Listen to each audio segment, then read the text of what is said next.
ನೀವು ಅಗ್ರಿಮೆಂಟ್ ಒಪ್ಪಿಗೆ ಮೇಲೆ ಮುಂದಕ್ಕೆ ಹೋಗೋದು ಮ್ಯೂಚುವಲ್ ಡಿವೋರ್ಸ್. ಇಲ್ಲಿ ನೀವು ಕೇಳಬಹುದು ಅಲಿಮನಿನ. ಸೊ ಅದು ಒನ್ ಟೈಮ್ ಇಬ್ರು ಫಸ್ಟ್ ಮೋಷನ್ಗೆ ಇಷ್ಟು ದುಡ್ಡನ್ನ ಕೊಡ್ತೀನಿ, ಸೆಕೆಂಡ್ ಮೋಷನ್ಗೆ ಇಷ್ಟು ದುಡ್ಡನ್ನ ಕೊಡ್ತೀನಿ, ಅಂಡ್ ಫೈನಲ್ FIR ಕ್ವಾಶ್ ಆಗಿದ್ದ ದಿನ ಇಷ್ಟು ದುಡ್ಡು ಕೊಡ್ತೀನಿ ಅಂತ ಸೆಟಲ್ ಮಾಡ್ಕೋಬಹುದು. ಆಕ್ಚುಲಿ ಇದು ಏನಕ್ಕೆ ಹೇಳ್ತಿದ್ದೀನಿ ಅಂತಂದ್ರೆ, ಫಸ್ಟ್ ಅಲ್ಲಿ ಇಬ್ರು ಒಪ್ಕೊಳ್ತಾರೆ, ಮ್ಯೂಚುವಲ್ ಡಿವೋರ್ಸ್ ಮಾಡಿಸ್ಕೊಳ್ಳೋಣ.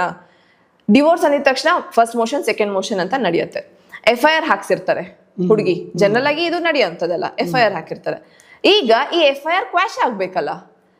FIR ಕ್ವಾಶ್ ಮಾಡಿಸಿಲ್ಲ ಅಂತಂದ್ರೆ ಮತ್ತೆ ನಾವು ಇಲ್ಲ ಡಿವೋರ್ಸ್ ಕೊಡೋದಿಲ್ಲ, ಈ ಕೇಸ್ ನಡೀಲಿ, ದುಡ್ಡು ಜಾಸ್ತಿ ಬರುತ್ತೆ ಅನ್ನೋ ರೀತಿ anything can be the possibility.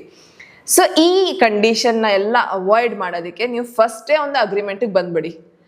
ಇಷ್ಟಿಷ್ಟು ಇಬ್ರು ಕಡೆಯಿಂದಾನು ದೊಡ್ಡವ್ರ ಜೊತೆ ಕೂತ್ಕೊಂಡು ಮಾತನಾಡಿ ಇಷ್ಟಿಷ್ಟು ಇಬ್ರು ಸೆಟಲ್ಮೆಂಟ್ ಮಾಡ್ಕೊಂಡ್ಬಿಡೋಣ. ಅಂಡ್ ಈ ದುಡ್ಡು ಫಸ್ಟ್ ಮೋಷನ್ಗೆ ನಾನು ಇಷ್ಟು ಕೊಡ್ತೀನಿ, ಯಾಕಂದ್ರೆ ಕೊನೆ ತನಕ ನೀವು ಅವ್ರನ್ನ ಇಟ್ಕೊಂಡಿರ್ಬೇಕು, ಇಲ್ಲ ಮಧ್ಯದಲ್ಲಿ ಅವ್ರು ನಾನು ಡಿವೋರ್ಸ್ ಕೊಡೋದಿಲ್ಲ ಅಂತಂದ್ರೆ ಏನ್ ಮಾಡ್ತೀರಿ? ಸೊ ಹಾಗಾಗಿ ಫಸ್ಟ್ ಮೋಷನ್ಗೆ ಇಷ್ಟು ದುಡ್ಡು ಸೆಟಲ್ ಮಾಡ್ಕೊಳ್ಳೋಣ, ಸೆಕೆಂಡ್ ಮೋಷನ್ ಇಷ್ಟು ದುಡ್ಡು ಸೆಟಲ್ ಮಾಡೋಣ, ಫೈನಲ್ ನೀವು FIR ಕ್ವಾಶ್ ಮಾಡಿಸಿ ಪೂರ್ತಿ ದುಡ್ಡು ಕೊಟ್ಟು ಸೆಟಲ್ ಮಾಡೋಣ.